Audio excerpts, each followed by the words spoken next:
Bismillahirrahmanirrahim. Assalamualaikum warahmatullahi wabarakatuh. Alhamdulillah ya ihsani wa syukru lahu ala taufiqihi wa amtinani. Asyhadu an la ilaha illallah wahdahu la syarika lahu ta'ziman li sya'nih wa asyhadu anna Muhammadan abduhu wa rasuluhu da ila ridwanih. Allahumma salli alaihi wa ala alihi wa ashabihi wa ikhwani. Hadirin hadirat yang dirahmati Allah Subhanahu wa taala, kita lanjutkan bahasan kita masih dalam kitabun nikah, bab berikutnya babu tazwijil mu'sir, yaitu menikahkan orang yang susah atau yang miskin, yang enggak punya harta. Liqaulihi ta'ala, karena firman Allah, iyakunu fuqara yughnihimullahu min fadlih. Jika mereka fakir, maka Allah akan mencukupkan mereka dengan karunia Allah Subhanahu wa taala. Yaitu dalil dari ayat ini, jika pasangan suami istri hidupnya susah, kemudian mereka mau nikah, maka nikahkan. Maka niscaya dengan menikah Allah akan mudahkan rezeki mereka, sehingga Allah akan mencukupkan mereka. Tentunya dengan nikah dengan niat yang benar, niat untuk menjaga kehormatan, ya, niat untuk bisa bertakwa kepada Allah Subhanahu wa taala. Makanya Rasulullah SAW bersabda, salasatun haqqun 'alallahi aunuhum, 3 orang yang wajib bagi Allah untuk membantu mereka. Di antaranya kata Nabi sallallahu alaihi wasallam, an-nakih yuridul afaf, yaitu seorang yang menikah karena ingin menjaga harga diri. Maka ini isyarat kita tidak usah mempersulit pernikahan. Tidak harus bahwasanya seorang menikah harus kaya raya, harus memiliki harta yang banyak. Selama kita lihat dia orang soleh, niat baik, maka kita mudahkan untuk apa? Menikahkan. Maka niscaya nanti Allah kasih mereka kecukupan. Itu urusan Allah Subhanahu wa taala. Yang penting kita lihat bahwasanya dia memang niatnya baik dan orang soleh dan wanita solehah. Maka urusan rezeki urusan Allah Subhanahu wa taala. Karena Allah berfirman, iyakunu fuqara yughnihimullahu min fadli. Jika mereka miskin, para lelaki yang wanita miskin, yughnihimullahu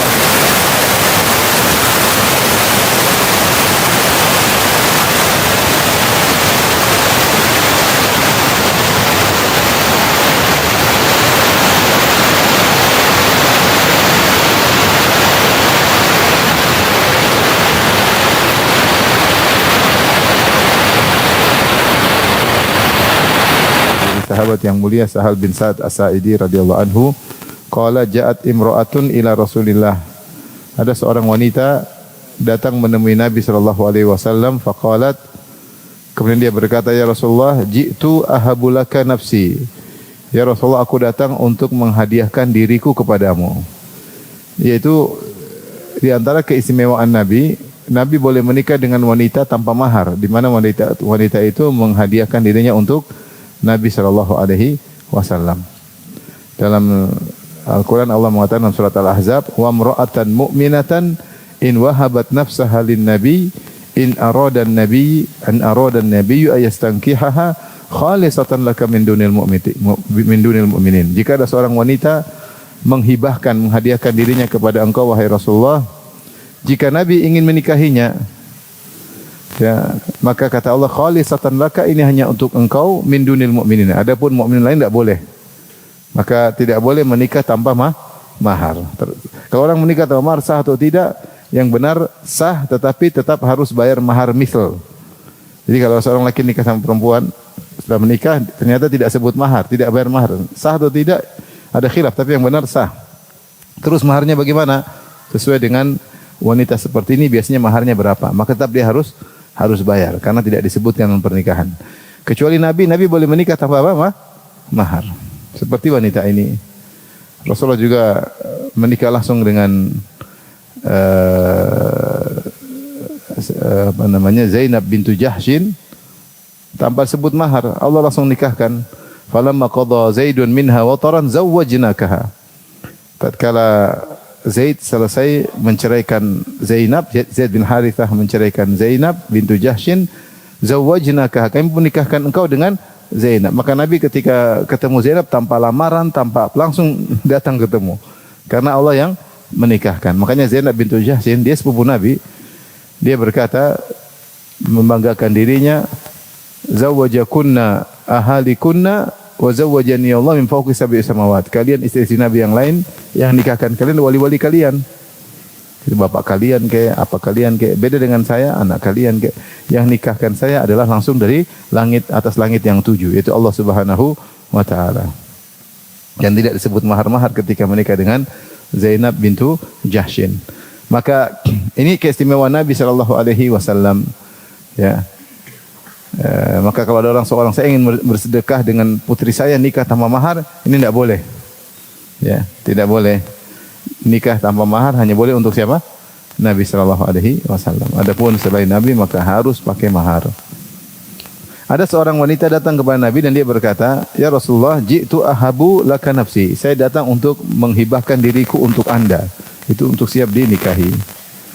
Qala fa nadhara ilaihi Rasulullah sallallahu fa sa'ada an-nadhar fiha wa sawwabahu. Rasul lihat ke atas lihat ke bawah. Rasul lihat perhatikan. Ya, namanya kalau menikah maka nazar perlu nazar yaitu melihat calon. Itu sunnah Nabi sallallahu alaihi wasallam. Maka Rasulullah berkata, "Falyanzur ila ma yad'u ila nikahiha." Maka kalau kau ingin menikah, lihatlah perkara yang bisa membuat engkau tertarik, termotivasi untuk menikahinya. Maka di antara sunnah adalah melihat calon tersebut. Fa inna fi a'yunil ansar syai'an, ya, kata Rasulullah, mata wanita Ansar itu ada kelebihannya. Ya. Maka kalau ingin menikah kita lihat, berusaha untuk apa? Lihat. Agar kita suka atau tidak suka. Kalau suka lanjut, kalau enggak suka ya enggak apa-apa ya.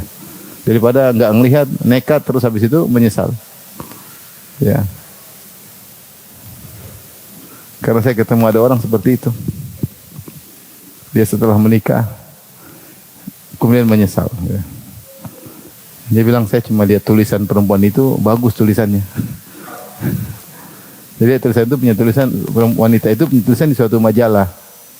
Dia baca dia tertarik ini perempuan Masya Allah. Terus dia nikah. Setelah itu dia menyesal. Terus waktu saya mau menikah dia bilang, "Giranda, kamu harus lihat jangan seperti saya," katanya. Oh iya, sip katanya. Jadi di antara sunnah melihat. Melihat kalau suka lanjutkan, kalau enggak jangan dipaksa. Kalau dipaksa takutnya menzalimi. So, ada juga saya ketemu orang kedua kasus yang lain, dia datang kepada saya dia bilang, "Ustaz, saya mau cerai istri saya." "Kenapa?" "Kamu nikah?" "Nah, iya saya sudah lihat Ustaz. Awalnya saya enggak suka.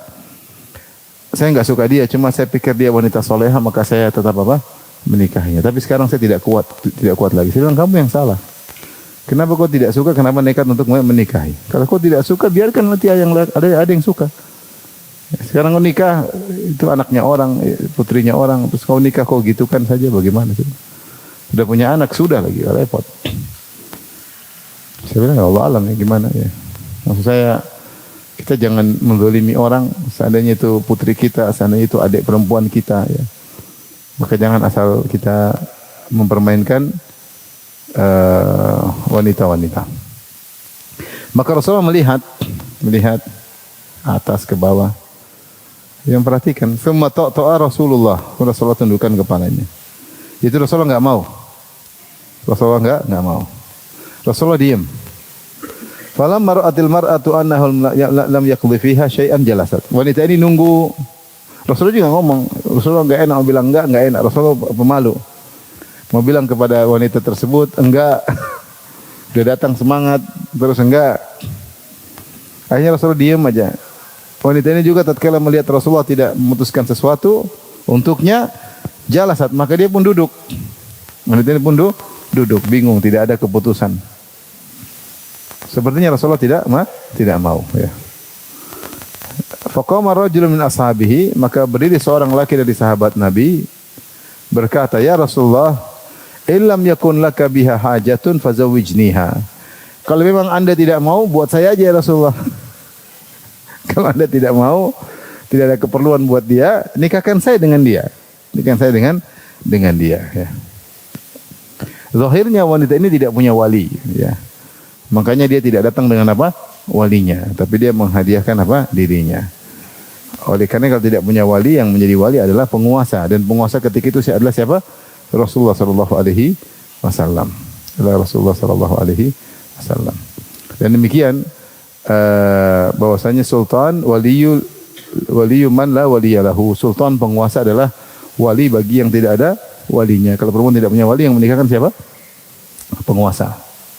Atau yang ditunjuk oleh penguasa seperti KUA atau yang lainnya. Kalau di negara-negara minoritas, yang jadi wali adalah pemimpin markas dakwah. Pemimpin markas dakwah. Jadi mereka yang jadi wali. Karena orang-orang kafir tidak bisa jadi wali bagi putri-putri mereka. Kalau misalnya di Amerika, di Eropa, di mana lagi? Moldova ya. Yang di Eropa namanya negara apa? Ada Maldives, ada satunya apa? Moldova ya. Moldova ya. Mana saya cerita guru saya cerita. Saya ketemu dia beberapa hari lalu. Dia cerita dia pergi di daerah Moldova. Kemudian dakwah, ada perhatian terhadap dakwah. Ada satu orang ya masih baru-baru ngaji tapi semangat dakwah, panggil orang, ayo ikut pengajian, panggil orang kafir suruh ikut pengajian. Tapi orang ini hobinya merokok, jadi dia merokok tapi dia pasukan dakwah merokok. Tapi suatu sudah malam, kata guru saya, kita udah makan malam. Orang Arab biasa makan telat, sudah malam larut. Tiba-tiba dia lagi di bawah yang si perokok ini. Tahu ada dua orang cowok cewek, bukan ikhwan akhwat, cowok cewek lewat, terus cowoknya bilang, katanya Fulan, bagi rokok dong. Kata dia, tenang sini, saya kasih rokok tapi dulu. Kamu masuk ke situ, diajak ke depan guru saya. Kasih masuk Islam. Masukin Islam, diceramain. Kata guru saya, sebentar mereka masuk Islam. Dua orang itu langsung masuk apa? Islam. Habis masuk Islam, nggak boleh pacaran, nikah langsung. Ya. Walinya ya ada hadir di situ, pemimpin markas dakwah. Jadi masuk Islam langsung kawin selesai. Nggak tahu dikasih rokok nggak? Maksud saya aturannya kalau wanita tidak punya wali, maka yang jadi walinya adalah apa? Penguasa. Allah alam, wanita ini sebenarnya tidak punya wali, maka dia ketika datang bertemu dengan Nabi tidak bawa wali. Makanya lelaki sahabat tadi bilang, ya Rasulullah kalau gitu buat saya aja, karena walinya wanita ini adalah Rasul penguasa. Dan Rasulullah tidak tanya sama wanita juga, mau enggak, Rasulullah kasih. Insyaallah nurut gitu.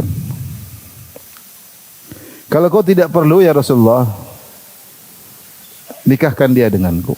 Ini di antara akhlak Nabi SAW, Nabi juga menjaga perasaan apa? Wanita. Sehingga wanita tidak mengatakan enggak. Tapi tentu Rasulullah akan mengatakan tidak. Tapi mungkin Rasulullah punya cara. Mungkin duduk dulu, diam dulu. Tidak harus dengan lafal, mungkin dengan isyarat. Cincin emas enggak boleh.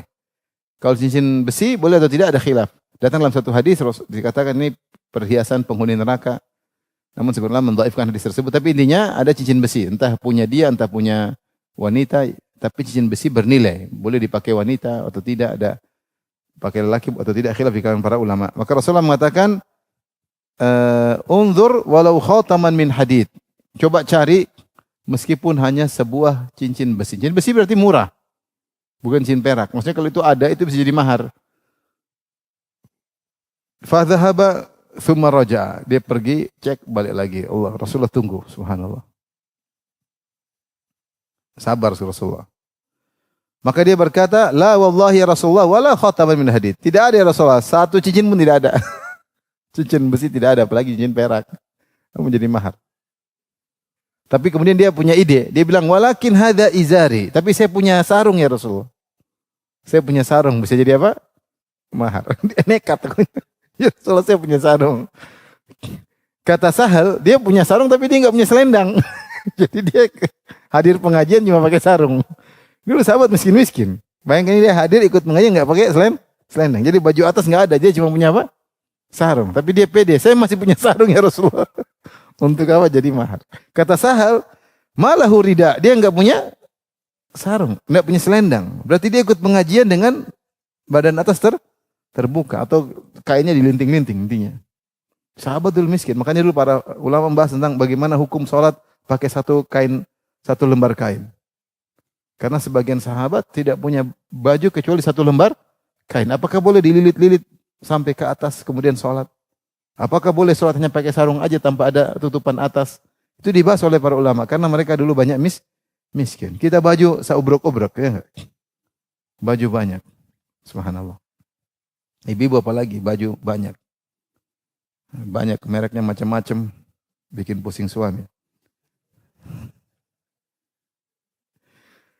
Baik, kata dia, walakin hadza izari. Tapi Rasulullah saya punya sarung. Falahan nisfuhu. Untuk dia setengah sarungku. Subhanallah. Bagi dua ya Rasulullah. Maharnya setengah apa? Sarungku. Enggak bisa sarung setengah dipakai. Kalau bagi dua juga bagaimana? Enggak bisa, enggak berfungsi. Faqala Rasulullah sallam, Rasulullah kemudian mengomentari. Kata Rasulullah sallam, "Ma tasna'u bi izarika?"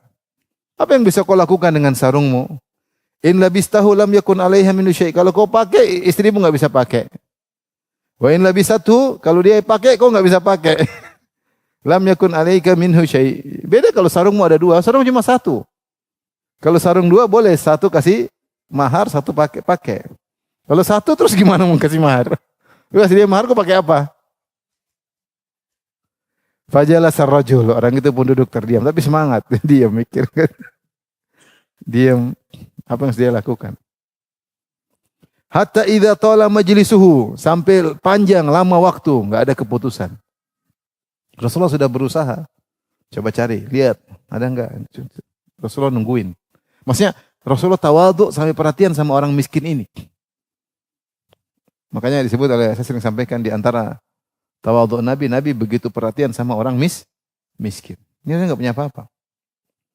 Sebenarnya mengatakan kenapa sahabat tidak bantu ketika itu? Kata sebagian ulama seperti Ibnu Hajar rahimahullah, para sahabat ingin lihat apa yang Rasul akan putuskan dengan orang seperti ini. Dan mereka juga mungkin takut ingin kasih ide, tapi kalau Rasul bilang bantu, baru mereka bantu. Mereka juga menunggu Rasulullah mau bikin apa keputusannya. Apa suruh mereka bantu atau ada solusi lain. Jadi sahabat juga menunggu. Laki-laki ini pun duduk diam hatta tala majlisuhu, idza tala majlisuhu, sampai ketika lama enggak ada keputusan, dia pun pergi orang miskin ini, kasihan. Dia pergi. Fara'ahu Rasulullah, dia berdiri, kemudian dia pergi. Kasihan. Mau menikah tapi enggak punya modal. Enggak ada modal, enggak ada mahar, enggak bisa nikah. Fara'ahu Rasulullah sallallahu muwalliyan, maka Rasulullah dia pergi. Fa amara bihi fadu'iya, kata Rasulullah panggil dia panggil. Nah, ini yang ditunggu sahabat, apa yang Rasul lakukan? Rasul tidak membiarkan, kalau mungkin Rasul akhirnya akan bantu. Tapi Rasul panggil dulu, panggil sini. Falamma ja'a, tapi Rasulullah mengajarkan agar orang bisa mandiri. Tatkala dia datang, Rasulullah bertanya, "Madza ma'aka minal Qur'an?" Kau punya hafalan Quran apa? Qala ma'iya suratu kadza wa suratu kadza. Saya hafal surat ini, hafal surat ini. Dalam sebagian riwayat ada yang mengatakan surat Al-Baqarah dan surat ini, surat ini. Ada dia sebutkan beberapa surat saya sudah hafal.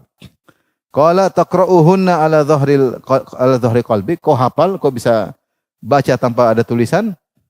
Qala na'am, bisa ya Rasulullah. Ini hafalan saya.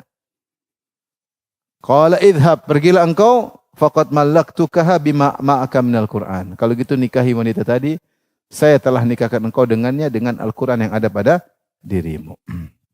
Datang dalam sebagian riwayat disebutkan yaitu ta'limuka, yaitu dengan engkau mengajarkan kepadanya Al-Qur'an tersebut. Al-Qur'an tersebut. Jadi wanita ini dinikahi oleh laki tadi dengan mahar biaya pengajaran Al-Qur'an. Karena belajar Al-Qur'an boleh, kalau tidak mampu boleh dibayar. Orang tidak punya kemampuan, kemudian dia hanya bisa hidup dengan hal tersebut, maka dia boleh mengambil upah dari pengajaran Al-Quran. Maka itu dianggap sebagai mahar karena ada nilainya. Baik.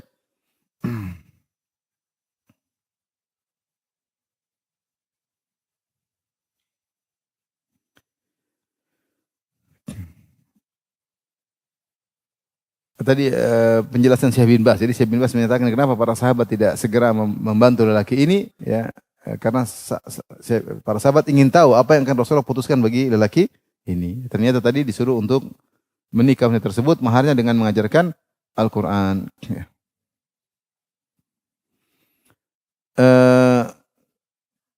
Di sini dalil juga bahwasanya seorang wanita kalau ada keperluan kepada waliul amr, kepada penguasa atau kepada yang berwenang, maka dia boleh langsung datang kepada yang berwenang dan dia boleh mengutarakan hajatnya meskipun di hadapan para lelaki. Seperti wanita dia ngomong di depan para lelaki, "Ya Rasulullah, saya datang punya hajat, saya ingin kau nikahi diriku, saya hadiahkan diriku." Dan didengar oleh para lelaki. Mungkin dia tidak berkesempatan kecuali saat itu ketemu Nabi sallallahu alaihi wasallam. Ya. Dan ini tidak mengapa jika wanita memang punya keperluan. Kemudian juga ini dalil bahwasanya ya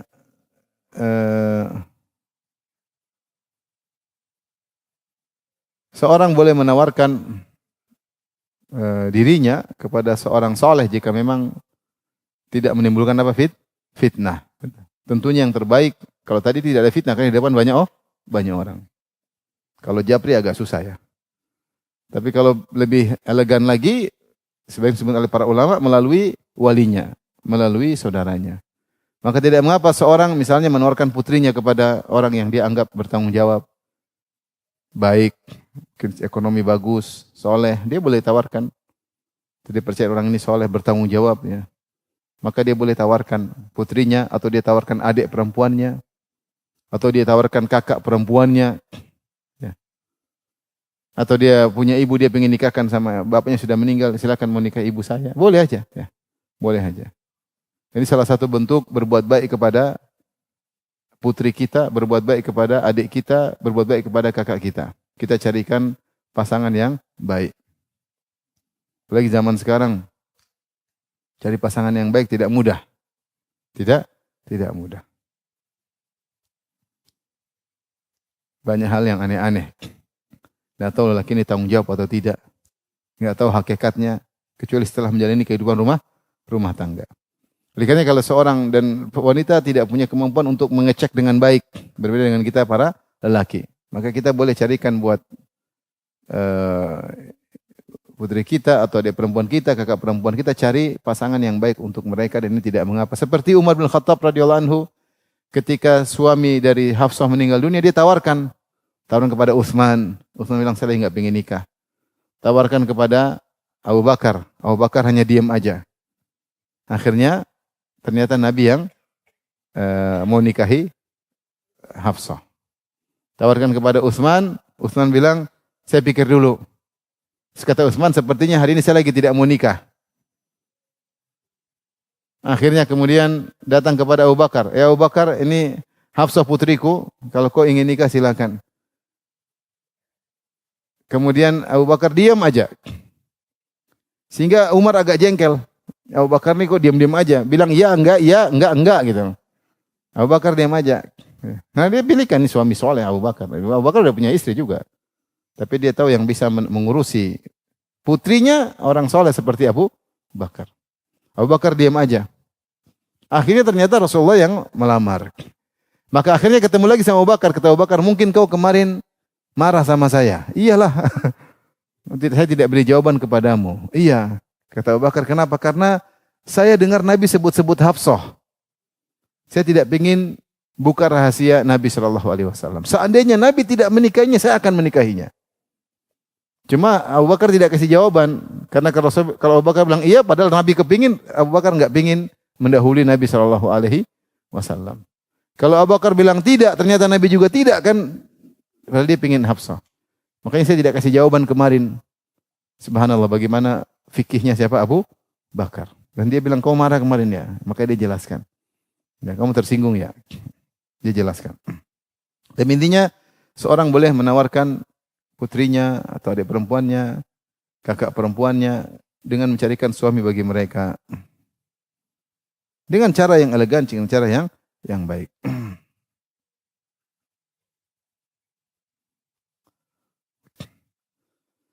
Taib, dari sini ada khilaf di kalangan para ulama tentang pembahasan bolehkah seorang ketika mengajarkan Al-Qur'an dia minta upah.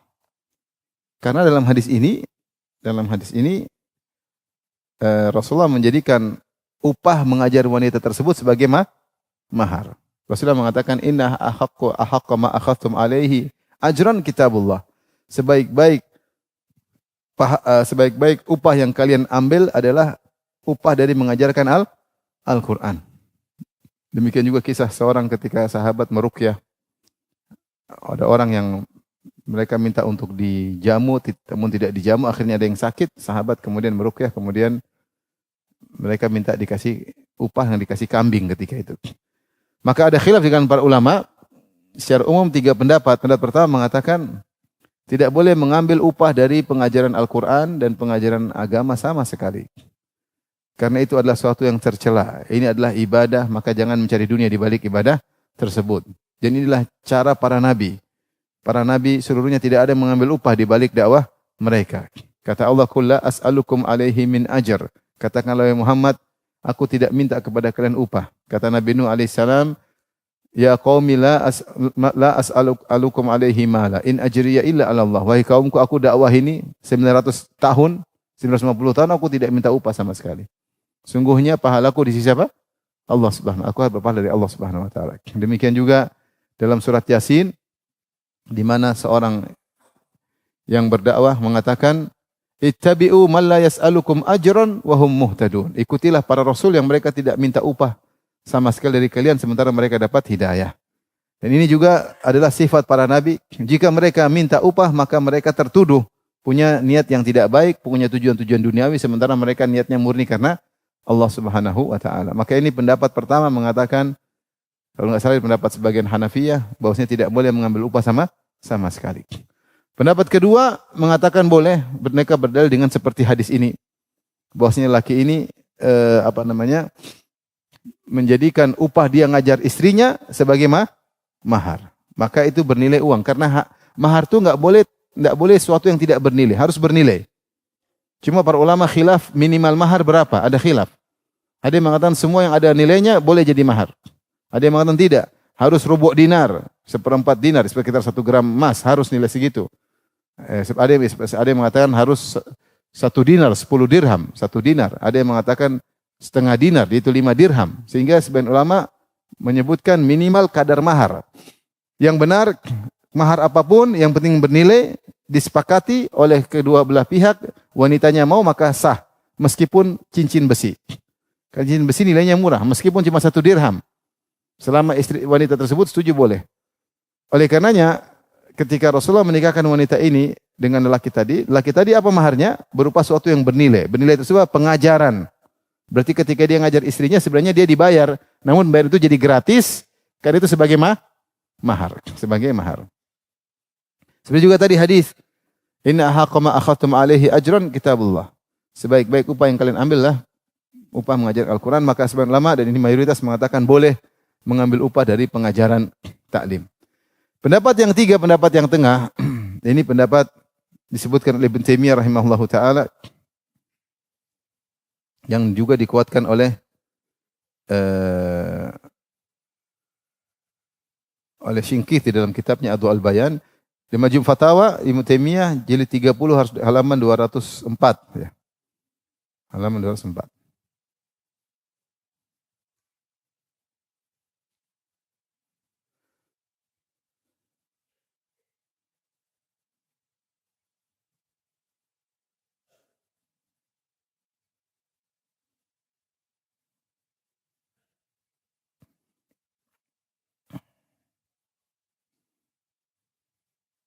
Kemudian beliau jelaskan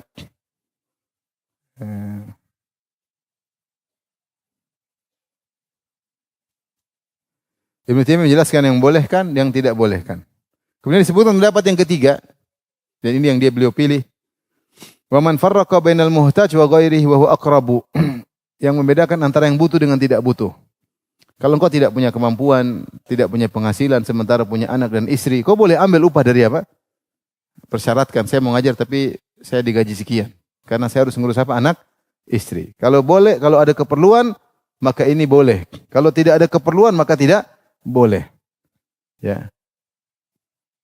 Qala al-muhtaj, idza iktasaba biha amkanahu an yanwi amalaha lillah wa ya'khudhul ujrah liyasta'ina biha 'alal ibadah.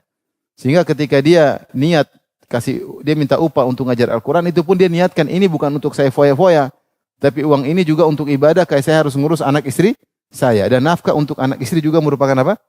Ibadah. Kata Ibnu Taimiyah, fa innal kasba 'alal iyal wajibun aidan, karena memberi nafkah kepada anak istri juga hukumnya wajib. Fa yu'addil wajibat bihadza, maka upah tersebut dia gunakan untuk menjalankan kewajiban yang lain. Bi khilafil ghani, adapun orang kaya, maka dia tidak butuh untuk upah tersebut. Maka tidak perlu dia mencari upah dari dakwahnya, dari mengajarkan Al-Qur'an. Ya.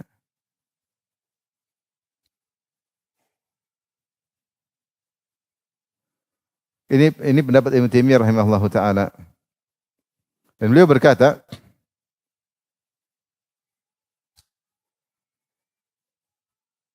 fa innal ulama warasatul anbiya. Para ulama adalah pewaris para nabi. Wa innal anbiya'a,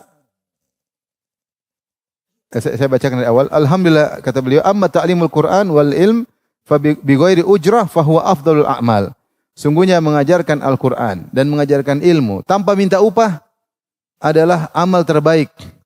Amal terbaik. Wa ahabbuha ilallah, dan amalan yang paling dicintai oleh Allah. Wa hadza mimma yu'lamu bittirar min dinil Islam. Perkara yang diketahui dalam agama Islam, semua orang tahu. Ngajar agama, ngajar Quran, ngajar hadis. Semua orang tahu adalah amal yang terbaik. Maka itu pekerjaan para nabi dan rasul. Laisa hadza mimma yakhfa ala ahadin mimman nasha'a bi diyaril Islam. Ya. Dan ini tidak ada yang ragu, orang yang tinggal di negeri Islam tahu bahwasanya ini adalah amal terbaik. Wa sahaba wa tabi'un tabi'u at-tabi'in wa ghairu min ulama masyhurin indal ummah bil Qur'an wal hadis wal fiqh innama kanu yu'allimuna bi ghairi ujrah. Kata Ibnu Taimiyah, para sahabat dahulu mereka ngajar agama tidak ada yang minta upah. Para tabi'in mereka ngajar agama tidak ada yang minta upah. Para atba'u tabi'in generasi ketiga mereka juga ngajar agama tanpa upah. Dan juga para ulama yang terkenal dalam umat ini yang paham Quran dan hadis, fikih, mereka kanu yu'allimuna bi ghairi ujrah, mereka ngajar tanpa upah. Walam yakun fihim man yu'allimu bi ujratin aslan, dan tidak seorang pun dari mereka yang ketika ngajar minta syarat harus digaji. Ini enggak ada sama sekali dalam ceritanya. Sahabat tabi'in, tabi'ut tabi'in, ulama-ulama terkenal enggak ada. Tidak seorang pun dari mereka minta upah. Kemudian beliau menyebutkan dalil seperti perkataan Nuh, "Ma as'alukum alaihi min ajrin. In ajriya illa ala rabbil alamin." Aku tidak minta dari dakwahku upah sedikit pun dari kalian, upahku di sisi Allah Subhanahu wa taala. Demikian juga perkataan Nabi Hud, Nabi Saleh, Nabi Syuaib, Nabi Lut dan yang lainnya. Dan demikian juga perkataan Nabi Muhammad sallallahu alaihi wasallam, ya, "Qul ma as'alukum alaihi min ajr." Aku tidak minta upah sama sekali dari kalian. Ya. "Qul ma as'alukum alaihi min ajrin illa man syaa'a ittakhidha ila rabbi sabila." Aku tidak minta upah kepada kalian sama sekali. Ya. Namun beliau mengatakan, adapun kalau minta upah ada khilaf di kalangan para ulama. Beliau mengatakan ada yang boleh, ada yang tidak boleh. Semua sepakat lebih afdal adalah tidak meminta. Namun beliau mengatakan boleh meminta jika memang dalam kondisi apa? Darurat, hajat. Dia tidak punya penghasilan, maka dia boleh. Maka sini kita bicara secara realistis. Kalau ada pengajar yang kita lihat dia memang, kita suruh dia ngajar Quran, kita tahu dia punya anak, punya istri, kita sudah realistis. Maka kita harus memberikan sesuatu kepada dia, karena dia meluangkan waktunya untuk mengajar kaum muslimin, sementara dia punya anak, istri, mungkin orang tua yang harus diayomi. Harusnya kita mengerti, kita memberikan kepada mereka seperti ini. Baik, ini pendapat disebutkan oleh Ibnu Taimiyah rahimahullah taala, saya bacakan juga. Demikian juga dipilih oleh Shinqiti rahimahullah taala.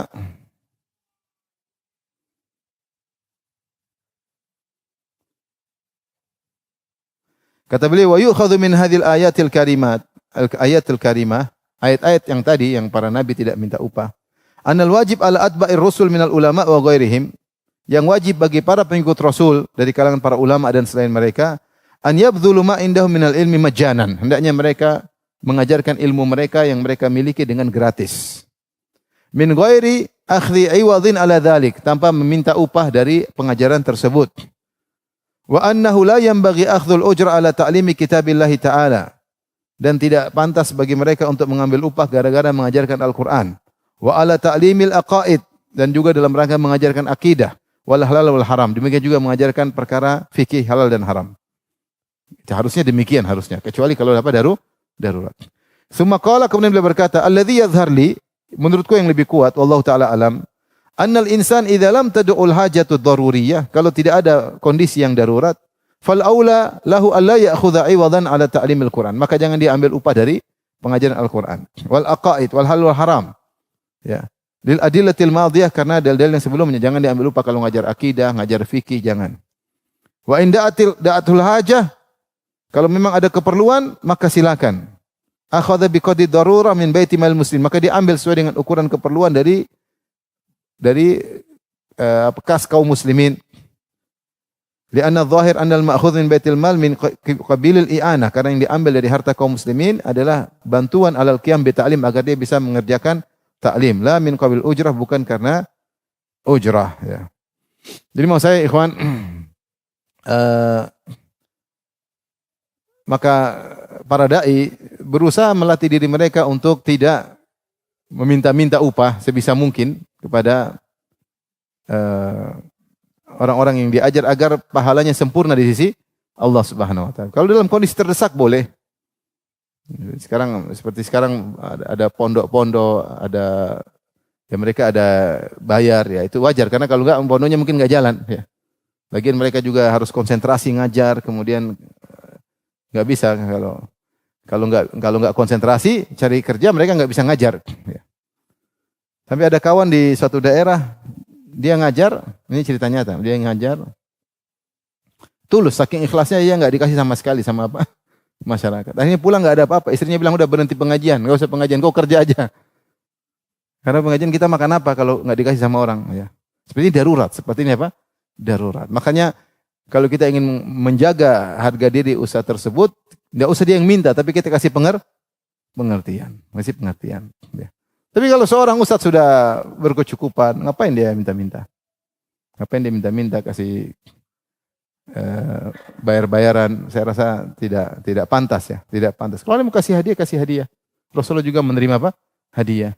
Tapi kalau dia kayak syarat, kalau ngaji sama saya harus bayar sekian. Kalau kau miskin, oke lah. Tapi kalau kau sendiri sudah kaya raya, maka kita berusaha menjaga marwah ilmu, ya, agar tidak menjadi suatu tradisi, sehingga akhirnya jadi tradisi di mana-mana orang kalau ngajar minta upah. Ustaz, ada yang bolehkan? Benar, ada yang bolehkan. Saya juga tidak mengingkari ada yang bolehkan, meskipun pendapat yang saya pilih bahwasanya kalau tidak perlu maka jangan. Dan ini bukan, tapi kita semua sepakat yang lebih afdal adalah tidak minta-minta. Karena itu manhaj para nabi, manhaj para tabi'in, manhaj para salafus saleh, mereka tidak minta-minta. Rasulullah dulu kalau minta, Rasulullah minta kepada orang-orang kaya sahabat untuk membantu kaum muslimin. Rasulullah tidak pernah mintain kepada orang-orang ngaji untuk apa? Kasih duit sama beliau. Maka kita menjaga metode pengajian yang terbaik adalah dengan demikian. Bukan pasang tarif agar orang ngaji sama kita. Meskipun ada yang bolehkan, tapi jangan sampai menjadi tradisi di mana-mana sehingga meninggalkan sesuatu yang lebih mulia. Yang lebih mulia adalah pengajian tanpa tarif. Benar atau tidak? Sepakat atau tidak? Sepakat. Ini sekedar yang saya sampaikan. Tapi kita lanjutkan. Bab berikutnya, babul akfa fid din. Bab yaitu satu kufu, satu derajat dalam pernikahan. Kata Imam Bukhari, yang dimaksud satu derajat adalah derajat dalam agama. Meskipun si kaya si miskin boleh menikah kalau memang agamanya bagus. Agamanya bagus. Tentunya sudah saya singgung pembahasan bibit, bebet apa? Bobot. Ini perkara yang penting dibahas oleh para ulama. Di antaranya agar menjaga keharmonisan apa? Suami istri. Ditinjau dari sisi lain. Tapi bukan berarti si kaya harus dengan si kaya. Enggak. Kalau memang si kaya dan si miskin bisa menjalani kehidupan dengan baik, enggak ada masalah. Enggak ada masalah. Sama nasabnya dari Bani Hashim, selain Bani Hashim, Ahlul Bait, selain Ahlul Bait, enggak ada masalah. Yang penting sama-sama bertakwa. Sama-sama bertakwa. Ini yang paling utama. Adapun sisi lain kalau kita lihat bibit, bebet, itu dalam rangka untuk menjaga keharmonisan dua pasangan. Karena bisa jadi seorang wanita yang biasa hidup dalam seperti ini, ketika dalam kehidupan kenyamanan, ketika hidup dengan suami yang miskin, belum tentu dia kuat. Maka meskipun boleh, tapi kita harus melihat apakah dia mampu, apalagi zaman sekarang anak manja. Tapi intinya yang jadi kata Imam Bukhari, yang menjadi syarat bahwasanya pernikahan tidak boleh tidak adalah kesamaan dalam agama. Kalau yang lain itu hanya pertimbangan. Maka jangan kita nikahkan putri kita dengan anak yang tidak baik.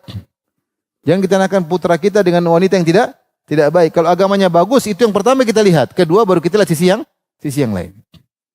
Yang masalah mungkin nasab, masalah mungkin kekerjaan, itu perkara kedua yang kita lihat. Yang pertama harus agamanya benar. Karena itulah yang disebut dengan sekufu. Maka adalah bentuk kezaliman kita nikahkan putri kita yang solehah dengan lelaki yang tidak baik. Zalim sama putri kita. Ya. Ya, kecuali kalau kita ketipu, ya itu lain cerita ya. Ya. Kalau kita sengaja tahu ini wanita lelaki buruk, kita sengaja nikahkan putri kita dengan lelaki yang buruk, kita zalim karena tidak sekufu. Dan kufu itu dalam masalah apa? Agama. Allah berfirman, wa qauluhu ta'ala wa huwa alladhi khalaqa minal ma'i basharan faja'alahu nasaban wa sihra wa kana rabbuka qadira. Dialah Allah yang telah menciptakan dari air manusia, maka di antaranya nasaban, satu nasab, wa sihra. Sihra itu persaudaraan dengan pernikahan. Jadi tidak mesti nasabnya sama. Di sini Imam Bukhari ingin menyinggung Allah menjadikan di antara nikmat yang Allah berikan kepada manusia, Allah jadikan beranak pinak dengan satu nasab dan juga tanpa dengan satu nasab, yaitu dengan pernikahan. Pernikahan nasabnya beda. Bisa jadi nasabnya beda tetapi dari pernikahan tersebut muncul anak keturunan. Berarti tidak harus satu nasab. Ini dalam rangka membantah yang beredar sekarang. Kalau saya darah biru tidak boleh kecuali juga dengan darah biru. Kalau darah hijau harus dengan darah hijau. Sampai ada yang bilang siapa yang menikahkan syarifah dengan menikah dengan selain non syarifah, dengan selain ahlul bait, maka tidak ada syafaat baginya. Ngeri-ngeri ngomongannya. Dari mana seperti itu? Kalau sama-sama muslim sama baik, enggak ada syarat-syarat begitu. Mau nikah ya enggak apa-apa. Tapi kalau syarat, kalau syarifah boleh nikah selain non syarifah, ini tidak boleh, bahkan dilarang. Kalau ada yang menikahkan syarifah itu maksudnya habibah. Nikah dengan antum, kemudian ada yang ngamuk ya ini. Ini tidak benar bahwasanya yang menjadi syarat adalah kufu dalam masalah agama, bukan nasab. Kita bacakan hadis-hadis disebutkan oleh Imam Bukhari rahimahullah banyak di antaranya. Imam Bukhari berkata qala hadatsana Abu Yaman qala akhbarana Syuaib an Az-Zuhri qala akhbarani Urwah bin Zubair an Aisyah radhiyallahu anha anna Abu Hudzaifah ibnu Utbah bin Rabi'ah bin Abdi Syams wa kana mimman syahida Badran ma'an Nabi sallallahu alaihi wasallam. Yaitu Abu Hudzaifah bin Utbah bin Rabi'ah. Abu Hudzaifah bin Utbah bin Rabi'ah adalah pamannya Muawiyah karena Muawiyah ibunya Hind bin Utbah. Hindun bintu Utbah. Ini saudaranya Hind namanya Abu Hudzaifah. Dari Hind bin Utbah punya suami Abu Sufyan, punya anak Muawiyah. Tabanna Saliman, Abu Hudzaifah dia mengangkat seorang anak. Zaman dahulu boleh mengangkat anak. Seperti Nabi pernah mengangkat anak yaitu siapa? Zaid. Sehingga ketika Nabi angkat anak Zaid dinisbahkan kepada Nabi asalnya Zaid bin Muhammad. Zaid bin Muhammad. Maka Salim diangkat menjadi anak oleh Abu Hudzaifah namanya Salim bin Abi Hudzaifah. Kemudian Allah larang, kata Allah, ud'uuhum li abaihim huwa aqsatu indallah. Fa illam ta'lamu aba'ahum fa ikhwanukum fid din wa mawalikum. Maka jangan lagi kalian nisbahkan anak angkat kepada diri kalian, maka nisbahkanlah kepada bapak yang aslinya. Kalau tidak tahu bilang aja saudara, ya. Atau maula. Dulu Zaid bin Muhammad dirubah jadi Zaid bin Harithah. Nah, Abu Hudzaifah mengangkat Salim sebagai anak angkat. Wa ankahahu binta akhihi Hind bintal Walid. Dan dia nikahkan Salim dengan yang bukan Quraisy. Dia nikahkan dengan seorang wanita itu putri ponakannya yang bernama Hind bin Walid bin Utbah. Al-Walid bin Utbah ini tewas dalam perang Badar. Dia punya putri muslimah namanya Hind. Maka Hind ini dinikahkan oleh Abu Hudzaifah dengan Salim. Wa huwa maulan limra'atin minal ansar kama tabanna Nabi sallallahu alaihi wasallam Zaidan. Padahal Salim adalah seorang maula, yaitu budak dari seorang wanita Ansar, budak kemudian diangkat menjadi anak oleh Abu Hudzaifah. Sebagaimana Nabi sallallahu alaihi wasallam pernah mengangkat Zaid sebagai seorang anak. Wa kana man tabanna rajulan fil jahiliyah da'ahu nas ilaihi. Dahulu kalau ada yang angkat anak angkat di zaman jahiliyah, anak itu dinisbahkan kepada bapak angkatnya. Wa waritha min mirathihi, dan juga kalau meninggal dapat warisan, bapak angkatnya meninggal dapat warisan. Hatta anzalallah, sampai Allah turunkan firman-Nya, dimansuhkan hukumnya, ud'uhum li abaihim. Serulah mereka sesuai dengan nama-nama bapak mereka. Jadi Zaid bin Harithah, tidak boleh lagi Zaid bin Muhammad. Ila qaulihi wa mawalikum. Faruddu ila abaihim, maka mereka dinisbahkan kepada bapak mereka. Faman lam yu'lam lahu abun kana maulan wa akhan fid din. Kalau tidak diketahui siapa bapaknya, maka dianggap maula, yaitu seorang yang punya koneksi hubungan dengan bapak angkatnya atau disebut saudara. Faja'at Sahlatu bintu Suhail bin Amr al-Qurashi, thumma al-Amiri. Maka datanglah Sahlah, dia seorang wanita Quraisy. Dia istrinya Abu Hudzaifah bin Utbah. Kepada An-Nabi sallallahu alaihi wasallam, kemudian dia datang kepada Nabi. Faqalat ya Rasulullah, wahai Rasulullah, inna kunna nara Saliman waladan. Kami dulu menganggap Salim adalah anak angkat. Wa qad anzalallahu fihi ma qad alimta. Sementara engkau telah tahu Allah turunkan ayat bahwasanya Salim harus dinisbahkan kepada bapak aslinya, bukan kepada Abu Hudzaifah. Intinya maksudnya gimana? Saya ceritakan hadis ini. Hadis ini ada seorang Quraisy, namanya siapa? Abu Hudzaifah bin Utbah bin Rabi'ah. Utbah bin Rabi'ah tokoh Quraisy, orang kafir. Syaibah bin Rabi'ah, Utbah bin Rabi'ah ini tewas dalam perang Badar. Ketika pertarungan pertama dalam peperangan, ada Utbah bin Rabi'ah, Syaibah bin Rabi'ah, ada Walid bin Utbah. Tiga orang ini duel dengan para sahabat, di antaranya dengan Ali bin Abi Thalib, dengan Hamzah, dan satunya lagi dengan seorang sahabat. Semua keluarga Nabi. Akhirnya mereka tiga mati. Siapa yang mati? Utbah bin Rabi'ah, Syaibah bin Rabi'ah, dan Walid bin Utbah. Utbah punya anak, siapa namanya? Hind bin Utbah, yaitu siapa? Istrinya Abu Sufyan. Di antaranya Abu Hudzaifah bin Utbah. Jadi Quraisy, ini semua Quraisy. Abu Hudzaifah Quraisy, berarti Quraisy. Abu Hudzaifah punya istri juga wanita Quraisyah, namanya Sahlah. Jadi Abu Hudzaifah apa? Quraisy, punya istri juga apa? Quraisyah. Jadi nasabnya tinggi, Quraisy, tinggi. Kemudian Abu Hudzaifah angkat anak, namanya siapa? Salim. Jadi Salim, padahal Salim ini adalah budak tadinya. Diangkat jadi merdeka, disebut Salim bin Abu Hudzaifah. Keduanya meninggal dalam perang Yamamah, mati syahid dua-duanya ketika di zaman Abu Bakar. Ketika melawan nabi palsu Musailimah al-Kadzdzab. Dua-duanya mati syahid. Ayah angkat dan anak angkat. Baik. Jadi Salim, Abu Hudzaifah dan istrinya Sahlah hidup nyaman sama Salim karena dianggap sebagai anak. Lama-lama Salim gede. Masih nyaman, namanya gede. Ternyata akhirnya ada aturan tidak boleh nisbah kepada Abu Hudzaifah, sehingga suasana berubah. Salim dinisbahkan kepada bapaknya atau maula, bukan lagi bin Abu Hudzaifah. Kemudian Salim mulai gede, mulai Abu Hudzaifah cemburu karena Salim biasa ketemu dengan siapa? Ibu angkatnya. Sudah gede sekarang. Karena sudah tidak dikatakan lagi Salim bin Abi Hudzaifah. Maka ada kelihatannya cemburu. Nah, Salim ini dinikahkan oleh Abu Hudzaifah, dia nikahkan Salim dengan wanita Quraisy. Padahal Salim asalnya budak. Dinikahkanlah kepada seorang Quraisy, itu ponakan dia. Ponakannya yaitu Hind bintil Walid bin Utbah, wanita Quraisyah. Ini Imam Bukhari bawakan hadis ini untuk membantah. Tuh lihat tuh. Salim asalnya budak, dinikahkan dengan siapa? Wanita Quraisyah. Tidak ada lihat nasab. Kalau sama-sama soleh soleha, tidak perlu lihat apa? Nasab. Yang penting bisa menjalani kehidupan. Kalau zaman sekarang mungkin banyak pertimbangan lain dilihat, bebet bobot. Tapi hukum asalnya kalau sama-sama soleha dan soleh, bismillah. Ya. Tidak harus nasabnya sama, tidak harus kekayaannya sama. Itu perkara kedua yang ditimbang.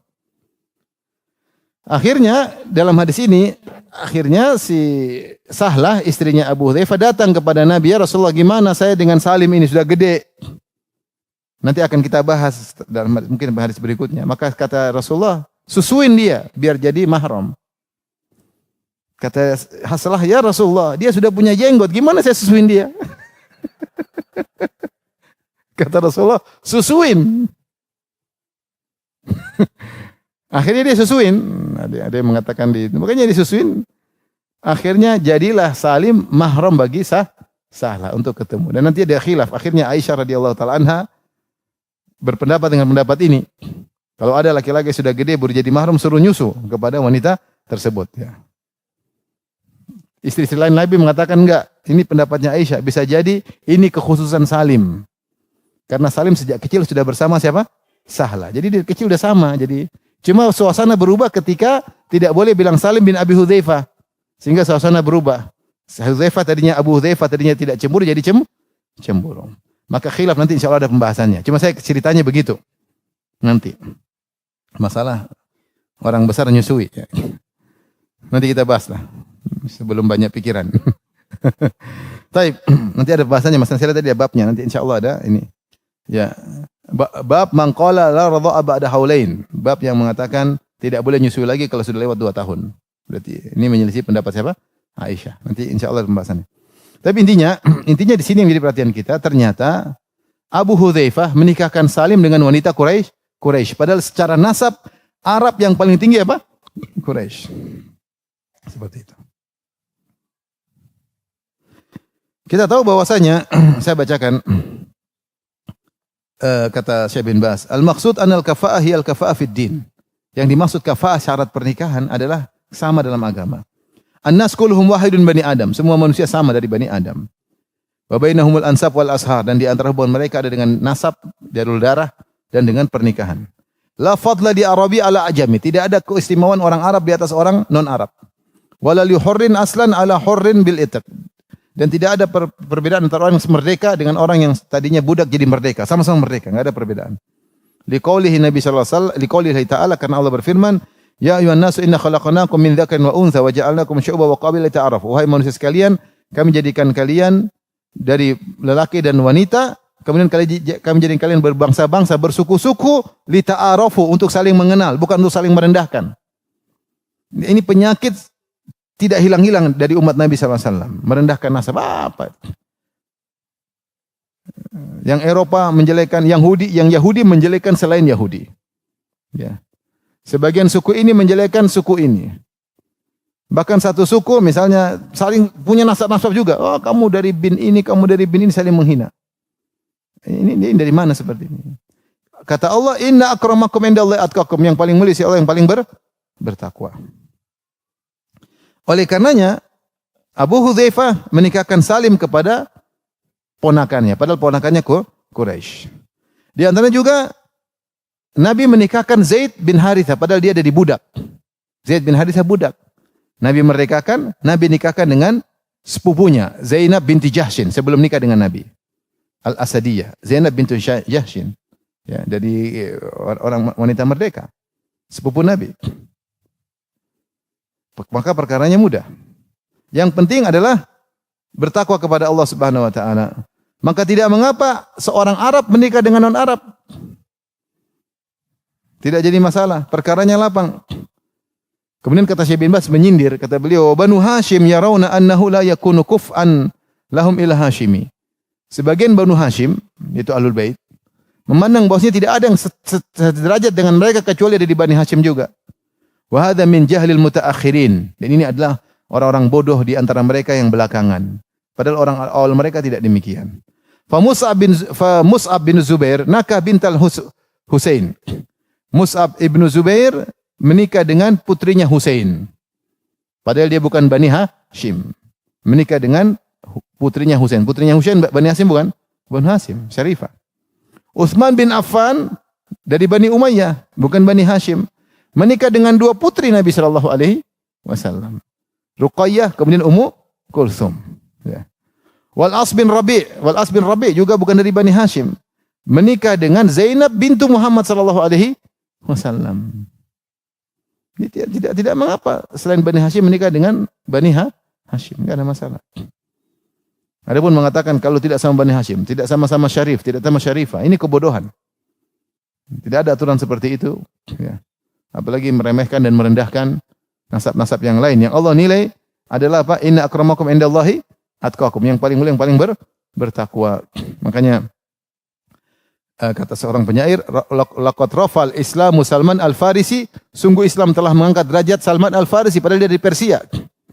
Wa qad wada al-kufru an-nasiba Abu Lahabin, sementara kekufuran telah merendahkan orang bernasab tinggi bernama Abu Lahab. Abu Lahab Bani Hashim, nasabnya sangat tinggi tapi dihinakan karena dia kufur. Kata Nabi SAW, man batta'a bi amalun lam yusri bihi nasabu. Siapa yang amalnya jelek tidak akan ditolong oleh nasabnya. Tidak ada. Kalau nasab bagus harusnya amalnya bagus, baru bermanfaat. Nasab tinggi tapi tukang maksiat, tidak ada faedah nasab tersebut. Rasulullah mengatakan, ya Fatimah binta Muhammad.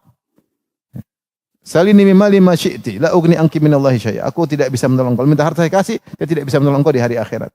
Kata Rasulullah SAW, "Lau anna Fatimah binta Muhammadin saraqat, laqata'tu yadah." Kalau Fatimah putri Muhammad mencuri, saya potong tangannya. Kata Nabi SAW.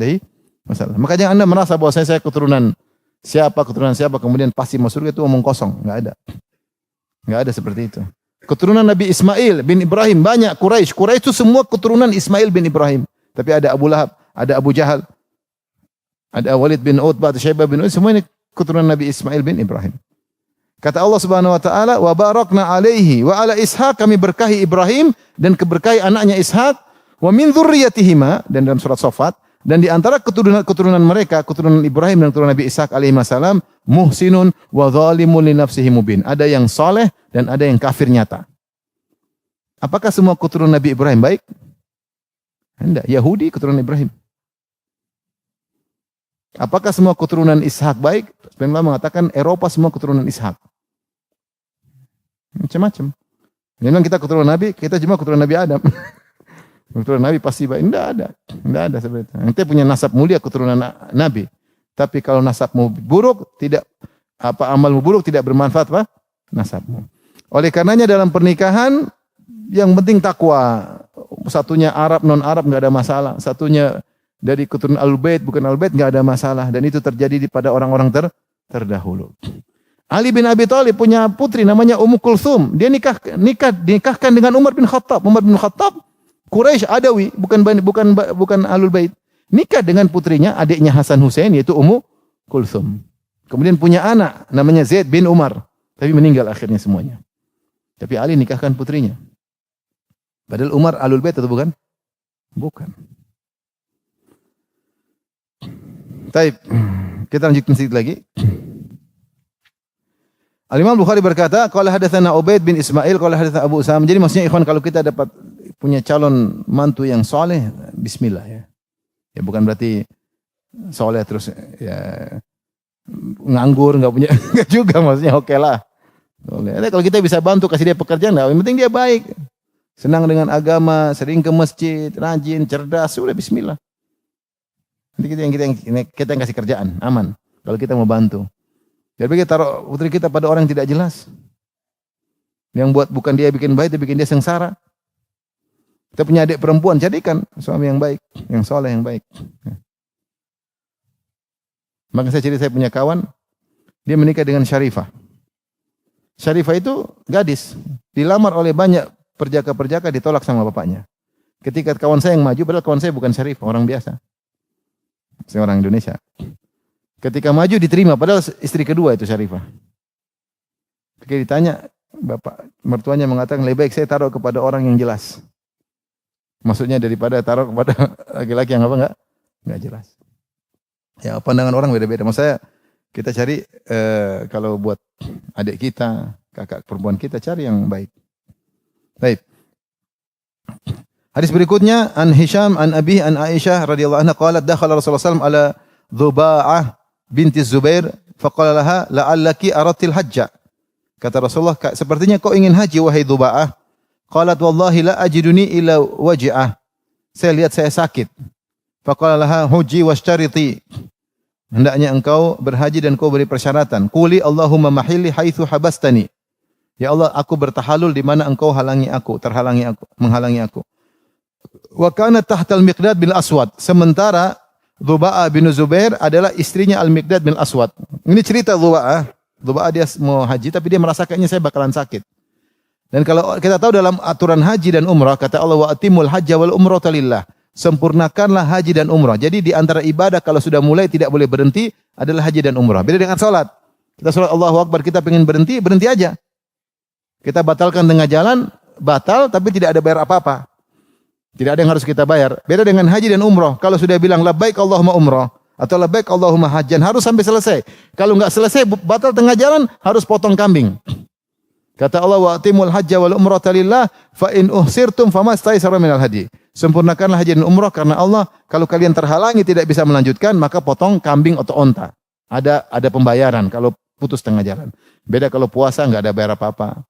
Batal ya batal. Salat juga tidak bayar apa-apa. Kalau enggak mampu ya sudah. Tapi kalau puasa, umrah atau haji harus Bayar. Tapi bisa gratis tidak bayar kalau kita istirat ketika niat. Kita bilang labbaik Allahumma umrah wa mahilli haitsu habastani. Ya Allah, aku berniat untuk umrah tapi saya bertahalul kapan kau halangi aku, tidak bisa melanjutkan karena terhalang atau karena saya sakit, maka saya bertahalul di tempat kau halangi aku dan tidak perlu bayar. Itu bedanya. Jadi ketika dia, maka orang kalau misalnya lagi mau umrah, dia kayaknya saya sakit enggak tahu bisa enggak. Maka dia berisyarat. Ini biasanya dilakukan oleh orang-orang yang hajinya tidak syar'i. Kalau ada polisi jangan, kita enggak bisa lanjut. Daripada udah ketangkap potong kambing double-double. Karena sebagian berhaji tanpa visa resmi, mereka kadang-kadang lewat ditangkap oleh polisi. Berarti haji mereka gagal. Kalau haji mereka gagal, mereka harus potong kambing. Maka supaya gagal tidak double-double, sudah jatuh ketiban tangga, mereka bilang, ya Allah tempat tahalulku kalau aku tertahan. Kalau orang tidak sakit, tidak ada yang dikhawatirkan, enggak perlu baca doa ini. Tapi kalau ada yang dia khawatirkan, dia boleh berkata demikian. Supaya kalau dia gagal, tidak perlu bayar apa? Kambing. Nah, kata Nabi, kata Imam Bukhari, wa kana tahtal Miqdad bil Aswad, sementara Dhuba'ah bin Zubair ya adalah Zubair bin Awam paman Nabi. Zubair bin Awam paman Nabi. Quraisy, Zubair bin Awam. Bintu Amin Nabi sallallahu alaihi wasallam, Zubair bin Abdul Muttalib. Mohon maaf, bukan Zubair bin Rasulullah punya paman namanya Zubair bin Abdul Muttalib. Zubair bin Awam sepupu Nabi, anaknya Sofia. Sofia tante Nabi. Sofia bintu Abdul Muttalib. Nah, Zubair adalah saudara bapaknya Nabi. Dia Zubair bin Abdul Muttalib, seperti Abdullah bin Abdul apa? Muttalib. Hamzah bin Abdul Muttalib. Sofia bintu Abdul Muttalib. Ini berarti dia paman Nabi. Berarti dia Quraisy atau bukan? Quraisy dan Bani Hashim. Zubair bin Abdul Muttalib punya putri namanya Dhuba'ah. Ternyata Dhuba'ah ini punya suami namanya Al-Miqdad bil Aswad. Sementara Al-Miqdad bil Aswad sama sekali bukan dari Bani Hashim. Dia dari Qahtan, dari Yaman, dari Kindah. Al-Miqdad bil Aswad dari Qahtan, dari Kindah. Dan dia seorang pejuang yang terkenal. Ya, ternyata dia menikah dengan wanita dari Bani Hashim. Tapi kita lanjutkan lagi hadis berikutnya agar kita selesai bab ini. Ya. Imam Bukhari berkata, qala hadatsana Musaddad qala hadatsana Yahya an Ubaidillah qala hadatsani Sa'id bin Abi Sa'id an abihi an Abi Hurairah radhiyallahu anhu, Nabi sallallahu alaihi wasallam qala, Rasulullah bersabda, habis waktu ya. Sudahlah, nanti kita lanjutkan lagi lain kali. Sudah Ibu? Lanjut atau sudah? Lanjut 2 hadis lagi. Lanjut atau sudah? Lanjut ya, biar kita cepat selesai. Masih panjang ya. Baik. Kata Rasulullah SAW, tunkahul mar'atu li arba'. Sungguhnya wanita dinikahi karena 4 perkara. Limaliha karena hartanya, walihasabiha karena kedudukannya, wajamaliha karena cantiknya, walidiniha karena agamanya. Fadhhar bidzatid din taribat yadak. Maka pilihlah engkau wanita kau nikahi karena agamanya. Kalau tidak kau akan rugi. Taribat yadak itu tanahmu tersungkur di tanah, seakan-akan kau miskin, enggak punya apa-apa, kau rugi. Maka ini menguatkan Imam Bukhari yang berdalil bahwa saya yang menjadi perhatian adalah agama. Kalau mau cari kufu dalam apa? Agama. Itu pertimbangan pertama. Yang lain masalah belakangan. Mau lihat hartanya, mau lihat rumahnya, mau lihat orang tuanya, itu belakangan. Yang pertama lihat ini soleh atau tidak. Ini lelaki soleh atau tidak. Maka Rasulullah menjelaskan, orang-orang menikah secara umum ada 4 sebab. Menikah dengan seorang wanita karena apa? Karena cantiknya. Ini yang banyak. Menikah dengan wanita kenapa? Karena anak pejabat, putri pejabat. Atau nasabnya tinggi karena dia kabilah ini, bangga punya istri dari nasab-nasab tertentu, dari keturunan darah biru ya, dan lain-lainnya. Atau menikah karena hartanya, wanita kaya. Kalau punya istri kaya kan enak, diajak jalan-jalan kemana-mana ya. Ke Bandung, ke Tegal, ke Papua jalan-jalan, alhamdulillah, ke Eropa kemana, alhamdulillah enak, nongkrong tiap hari tinggal ngurus burung aman terus, sweet duit dalam terus ya. Mungkin harta, ingin menikmati harta apa? Istri. Ini boleh-boleh saja semuanya. Punya istri cantik, istrinya enggak cantik tapi duitnya banyak, ramah, udah enggak apa-apa. Saya enggak terlalu sama istri cantik, yang penting duit banyak. Oh boleh aja. Ini semua boleh. Tapi tidak dianjurkan. Yang dianjurkan adalah apa? Karena agama. Karena agama. Maka ada sebuah kisah saya nukilkan dalam buku saya. kiat-kiat mencari istri soleha tentang seorang yang dia menikah karena ingin harta.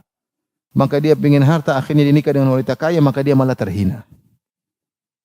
Laki suami miskin lah, suami anu lah.